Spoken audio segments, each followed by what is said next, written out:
Assalamualaikum warahmatullahi wabarakatuh.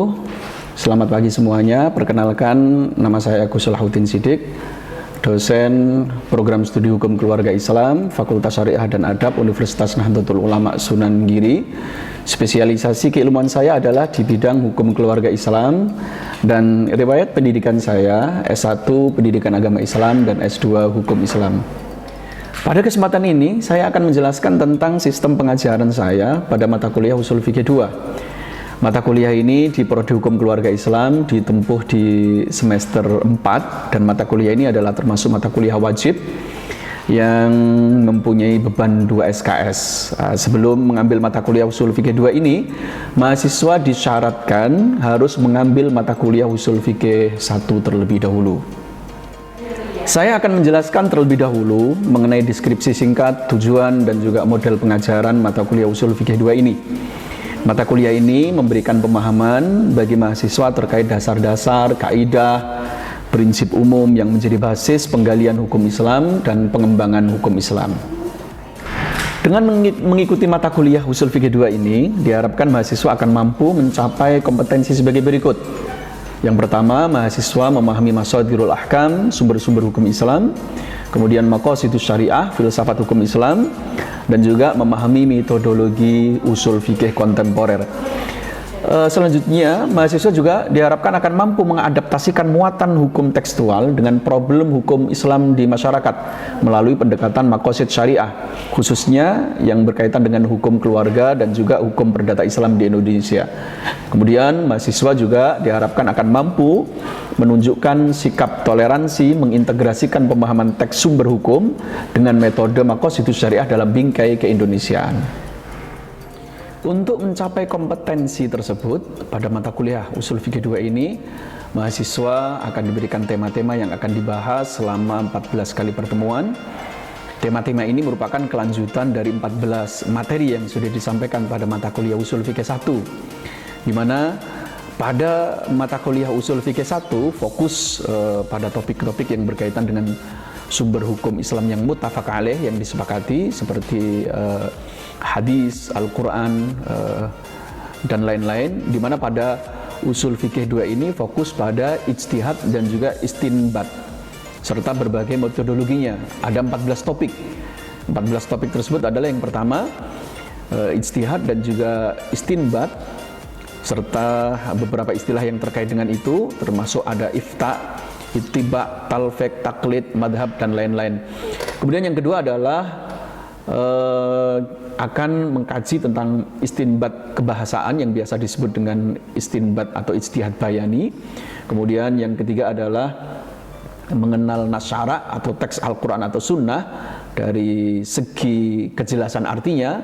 Di sana nanti ada satu lafadz itu disebut sebagai al-lafdzul wadih dan juga al-lafdzu ghairul wadih. Kemudian yang keempat akan mengkaji tentang lafadz dari sisi penggunaannya, ada majaz, hakikat, kinayah, soreh, takwil, dan lain-lain. Selanjutnya yang kelima adalah lafadz dari segi kandungan maknanya. Pada kesempatan itu kita akan membahas tentang pembagian lafadz itu, ada yang am, ada yang khas, taksis, muqayyad, mutlak, dan lain-lain.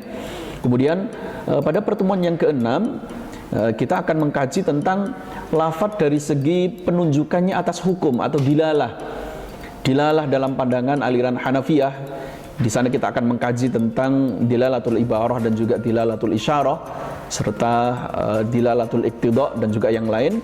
Pada pertemuan ketujuh nanti kita akan mengkaji topik yang berkaitan dengan dilalah dalam pandangan aliran mutakallimin, yaitu ada dilalatul mantuq dan juga dilalatul mafhum. Kemudian yang kedelapan nanti kita akan mengkaji tentang lafadz dari segi sighat taklifnya. Apa itu amr, perintah, apa itu nahi, larangan. Selanjutnya pada pertemuan yang ke-9 kita akan membahas tentang istinbat non kebahasaan, yaitu ijtihad bayani. Ijtihad bayani itu ada ihsan. Kemudian yang di pertemuan ke-10 nanti kita akan membahas ijtihad bayani yang maslahah mursalah. Pertemuan ke-11 kita akan mengkaji tentang uruf atau kebiasaan, tradisi, adat. Kemudian pertemuan yang ke-12 kita akan mengkaji tentang saddud dzari'ah. Pertemuan yang ke-13 kita akan mengkaji tentang istishab. Kemudian pertemuan yang ke-14 kita akan mengkaji tentang madhab sahabi atau qaul sahabi. Adapun bahan ajar yang bisa digunakan itu kita bisa mengambil dari bukunya Syekh Abu Zuhrah Usul Fikih, kemudian Usul Fikih yang dikarang oleh Muhammad Khudoribik, kemudian Usul Fikih yang dikarang oleh Syekh Wuhbah Zuhaili, dan juga Usul Fikih yang dikarang oleh Syekh Abdul Wahab Khalaf. Dalam referensi buku yang berbahasa Indonesia kita bisa mengambil dari buku perbandingan madhab yang dikarang oleh M. Ali Hasan dan juga ilmu usul fikih yang dikarang oleh Rahmat Syafi'i. Di dalam proses perkuliahan di pertemuan pertama, saya selalu memberikan kontrak perkuliahan sebagai rambu-rambu pelaksanaan kuliah selama 1 semester. Di awal juga saya berikan file RPS kepada mahasiswa agar dapat dijadikan pedoman belajar dan target yang harus dicapai dalam 1 semester itu. Jadi RPS yang saya buat disiapkan untuk perkuliahan secara daring. Dalam perkuliahan daring, saya menggunakan 2 saluran. Yang pertama Microsoft Teams, ini digunakan sebagai saluran utama dalam pembelajaran daring. Kemudian yang kedua adalah grup WhatsApp. Grup WhatsApp ini digunakan sebagai media komunikasi di luar jam perkuliahan. Dalam grup WhatsApp ini juga saya juga gunakan untuk berdiskusi dengan mahasiswa mengenai bagaimana mengoperasionalkan teori-teori di dalam usul fikih pada kasus-kasus hukum kontemporer, terutama dalam kasus hukum keluarga Islam. Dalam mengampu mata kuliah usul fikih 2 ini, saya menggunakan beberapa metode perkuliahan. Yang pertama yaitu lecture method. Metode ini memberikan penjelasan sebuah materi. Metode ini menggunakan bahasa lisan, biasa dilakukan di depan beberapa peserta didik. Kemudian yang kedua adalah saya menggunakan cooperative learning. Metode ini melatih mahasiswa untuk bekerja sama dalam berdiskusi dan juga diakhiri dengan menyimpulkan bersama mengenai topik tersebut. Yang ketiga kemudian adalah menggunakan metode contextual learning. Metode ini menekankan pada proses keterlibatan antara materi pembelajaran dengan situasi kehidupan nyata, sehingga mendorong mahasiswa untuk menghubungkan dan menerapkan hasil belajar dalam kehidupan sehari-hari. Dalam memberikan penilaian capaian kompetensi mahasiswa, pendekatan yang saya gunakan adalah assessment of learning dan assessment for learning. Adapun instrumen assessment yang saya gunakan adalah tes lisan, tes tulis, yang juga dilengkapi dengan rubrik analitik dan rubrik holistik. Selain itu, kehadiran mahasiswa dalam kelas menjadi syarat wajib dalam kelulusan perkuliahan. Jadi mahasiswa wajib hadir minimal 11 kali pertemuan atau 75% dari total pertemuan. Penilaian dalam perkuliahan saya terdiri dari kehadiran 25%, performance 25%, kemudian ada kuis 10%, UTS 15%, dan juga UAS 15%. Berikut ini saya akan menunjukkan cuplikan perkuliahan pada mata kuliah Usul Fikih 2 yang saya lakukan secara online menggunakan aplikasi Microsoft Teams.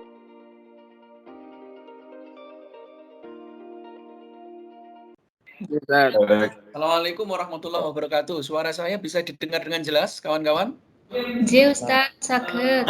Ya, oke. Hari ini merupakan pertemuan pertama di mata kuliah Usul Fikih 2. Kita akan membahas materi pertama yaitu tentang ijtihad dan istinbat.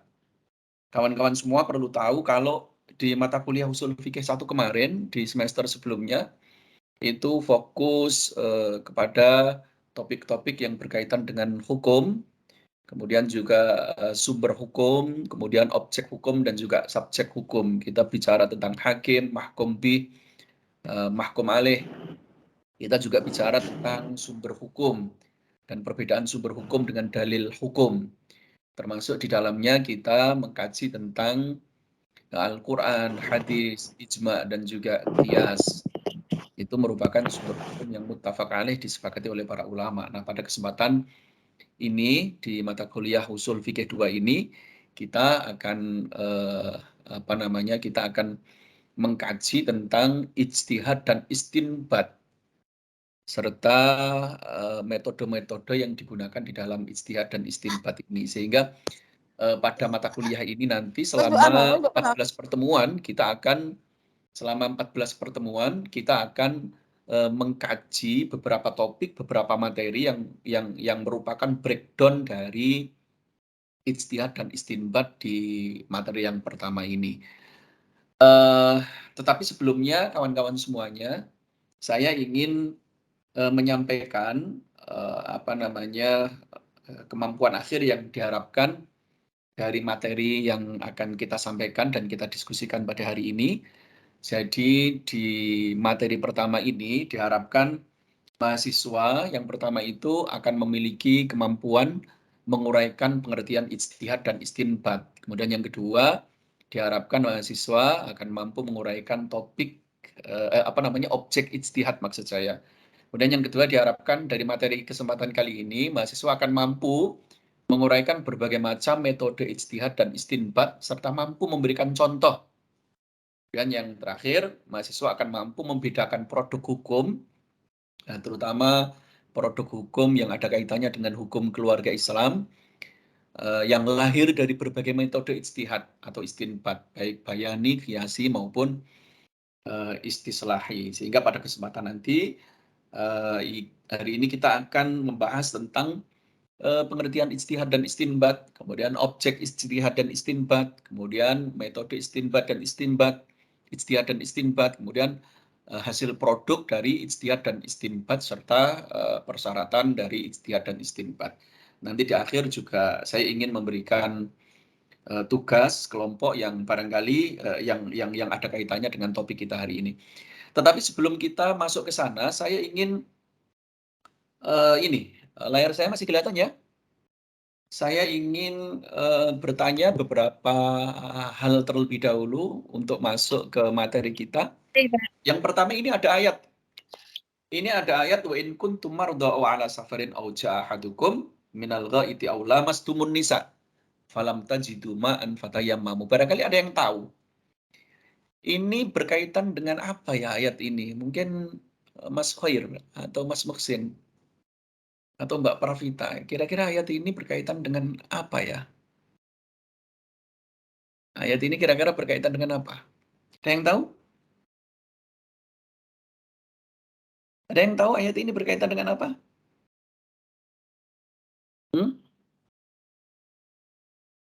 Kawan-kawan?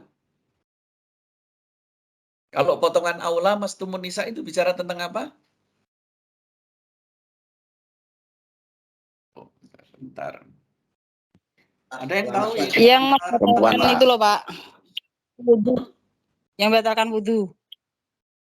Oke, betul. Siapa yang jawab tadi itu? Bu Sunarti ya? Iya Pak. Oke. Aula mastumun nisa ini, ini ayat ini kan yang menjelaskan tentang yang membatalkan wudhu ya, aula mastumun nisa. Saya ingin sampaikan, ini ada satu penggalan ayat, aula mastumun nisa. Redaksinya sama, aula mastumun nisa. Tetapi ternyata antara Imam Syafi'i dengan Imam Hanafi itu memahaminya berbeda. Kalau Imam Hanafi itu memaknai aula mastumun nisa ini adalah bersetubuh atau berhubungan suami istri, sehingga yang membatalkan wudhu itu adalah berhubungan suami istri. Kalau hanya sebatas menyentuh atau bersentuhan laki-laki perempuan itu tidak membatalkan wudhu. Berbeda dengan Imam Syafi'i yang memahami aula mastumun nisa ini hanya sebatas bersentuhan, sehingga di dalam mazhab Syafi'i itu menyentuh saja itu sudah membatalkan wudhu. Apa yang ingin saya sampaikan? Dari sini kita tahu betapa ada satu redaksi ayat yang para ulama itu ternyata dalam memahaminya berbeda. Itu ya, ini satu. Kemudian yang selanjutnya, ini. Ayat ini tentang apa? Siapa yang tahu? Wal mutallaqatu yatarabbasna bi anfusihinna thalathata quru'. Siapa yang tahu ayat ini tentang apa? Itah Ustaz, itah. Tidak. Bu Sunarti lagi nih yang menjawab. Mungkin barangkali yang lain nih. Kira-kira tentang apa ini, Mas Rifangga atau Mbak Pravita? Idah apa ini, Mbak Pravita? Coba Mbak Pravita. Ini tentang idah apa ini?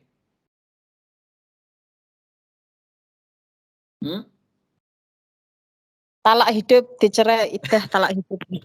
Lamanya Mas. Iya, siapa ini? Mbak Sofi. Ayat ini tentang apa, Mbak Sofi? Tentang lamanya masa iddah wanita yang cerai hidup ataupun mati. 3 kali sucian. Ini yang berkaitan dengan perempuan yang diceraikan oleh suaminya, cerai hidup. Al-Quran menjelaskan wal mutallaqatu yatarabbasna bi anfusihinna thalathata quru. Ini adalah iddah perempuan yang cerai hidup itu thalathata quru. Nah, thalathata quru, bahasa thalathata quru ini 3 quru. Maka para ulama kemudian menjelaskan yang dimaksud dengan quru ini apa? Dari sisi bahasa, para ulama kemudian menjelaskan, berijtihad mereka itu mengeluarkan daya upaya untuk bisa memahami ini. Kemudian para ulama berbeda pendapat. Ada yang quru itu dimaknai suci, kemudian ada quru itu dimaknai haid. Berarti kalau tata quru ini berarti 3 kali sucian. Ada ulama yang mengatakan tata quru ini 3 kali haid.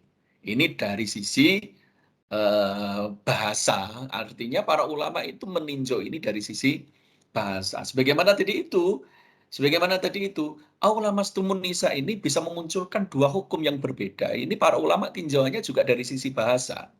Ya karena memang lamastum itu kalau di dalam ilmu shorof kita mengenal lamastum ada bimakna al-musyarakah bainal isnain, ada aksi, ada reaksi. Jadi nggak hanya semata-mata bersentuhan, tetapi ada aksi, ada reaksi, berarti saling menyentuh.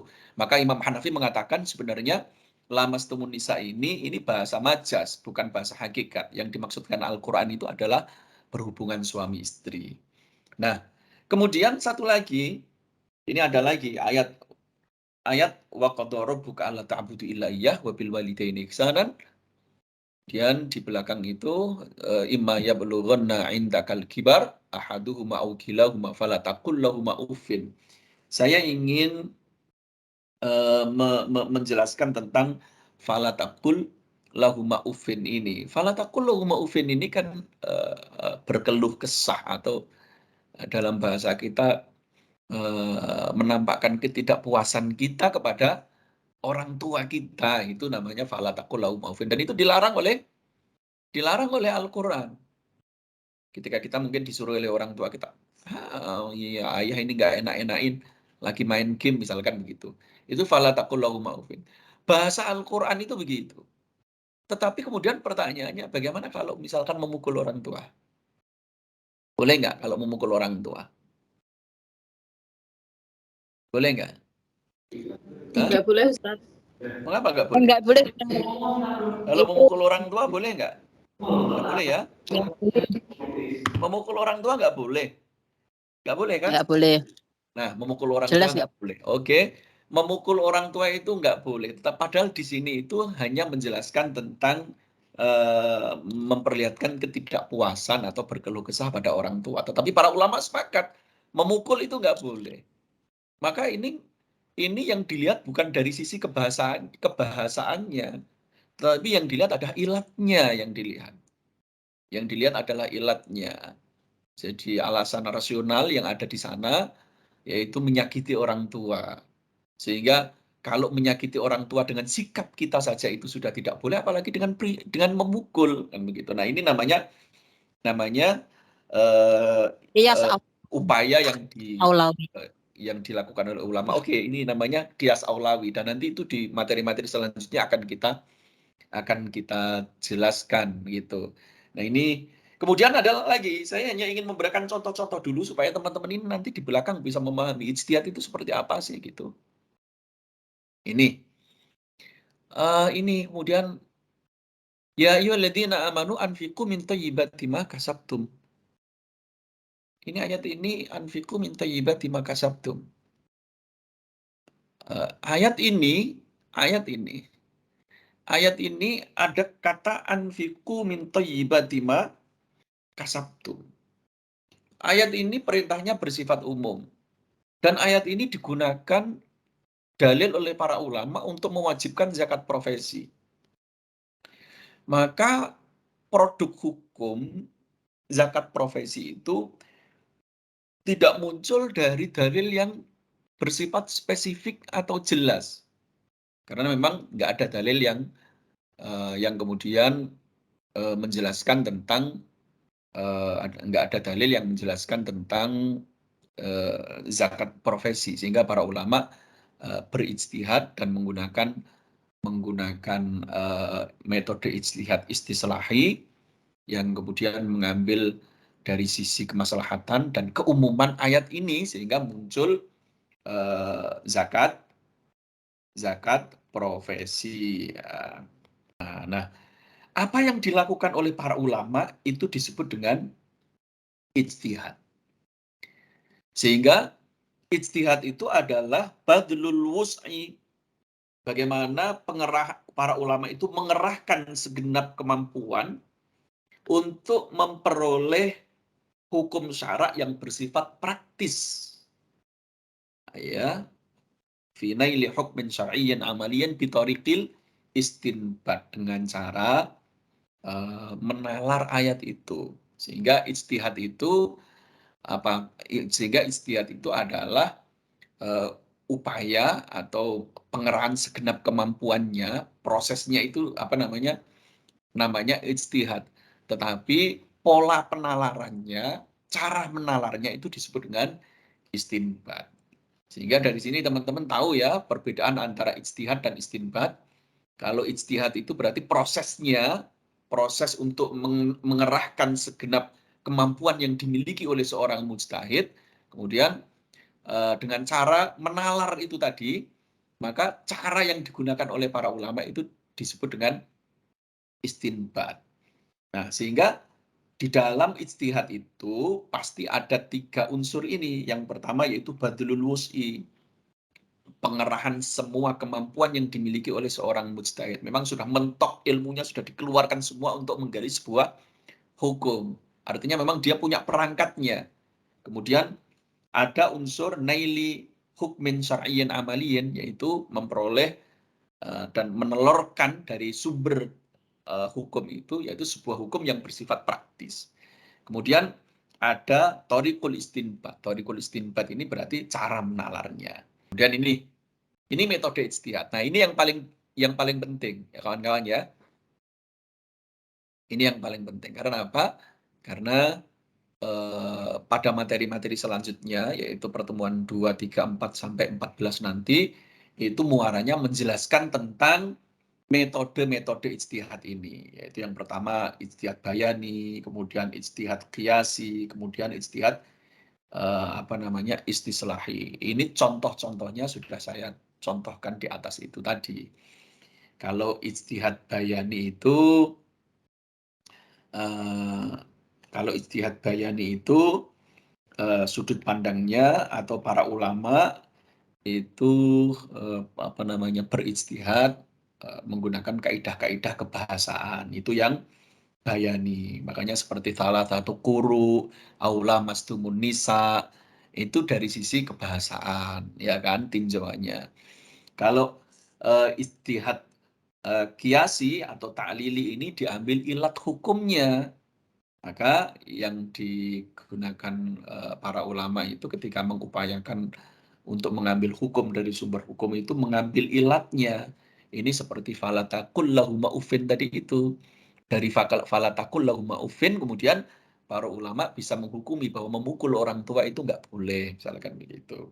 Kemudian yang terakhir itu ijtihad istislahi. Nah, inilah yang menggunakan tinjauan riayatul maslahah, bagaimana kemaslahatan yang menjadi inti dari syariat itu betul-betul dijaga. Kemudian dengan menggunakan maqasid syariah. Oke, gitu. Ini kalau ijtihad bayani itu ini ya, berarti yang ditinjau adalah sisi maknanya, lafadznya. Jadi untuk menjelaskan maknanya, sehingga para ulama mendefinisikan ijtihad bayani itu adalah ijtihad yang pada dasarnya bertumpu pada kaidah-kaidah kebahasaan. Sehingga kalau ijtihad bayani itu thoriqul istinbatnya adalah mengoprek istilahnya. Yang dioprek itu lafadznya gitu ya, yang dioprek itu lafadznya. Kalau istinbat bayani itu nanti di pertemuan-pertemuan selanjutnya kita akan satu persatu mengkaji tentang ijtihad bayani ini kita akan belajar tentang bahwa lafadz itu ada yang wadih, wairu wadih, ada yang hakikat, ada yang soreh, kinayah, ada takwil, ada khos, ada am, ada muqayyad, mutlak, dan lain sebagainya. Itu kalau bayani. Kemudian kalau qiyasi itu qiyasul waqa'i' al-jadidah allati la nassa fiha ala nadha'iriha al-musawiyah laha fi illatil hukmi. Jadi menganalogikan kejadian-kejadian baru yang belum ada nasnya, kemudian disamakan, dianalogikan kepada kasus-kasus yang sudah memiliki ketetapan hukum dan kebetulan ada ilatnya gitu, dicari ilatnya. Nah, maka ini yaitu ijtihad istislahi ijtihad qiyasi ya, ijtihad qiyasi atau ta'lili itu adalah berusaha mencermati alasan rasional yang mendasari hadirnya suatu norma hukum di dalam Al-Qur'an maupun hadis yang kemudian diperluas pemberlakuannya pada norma tersebut pada kasus-kasus hukum yang baru. Itu kalau qiyasi. Nah, kalau istislahi bagaimana? Kalau istislahi itu persoalan-persoalan yang tidak ada nas secara sharih, secara spesifik. Kemudian dia juga tidak memiliki nadhir, tidak memiliki kasus yang serupa yang bisa dikiaskan. Maka para ulama kemudian berijtihad dengan menggunakan masoleh, dengan menggunakan maqasid. Maka dalam ijtihad istislahi itu para ulama mendefinisikannya begini. Menggunakan ayat-ayat Al-Quran dan hadis yang mengandung konsep umum. Makanya tadi itu yang saya katakan ketika bicara tentang zakat profesi tadi itu.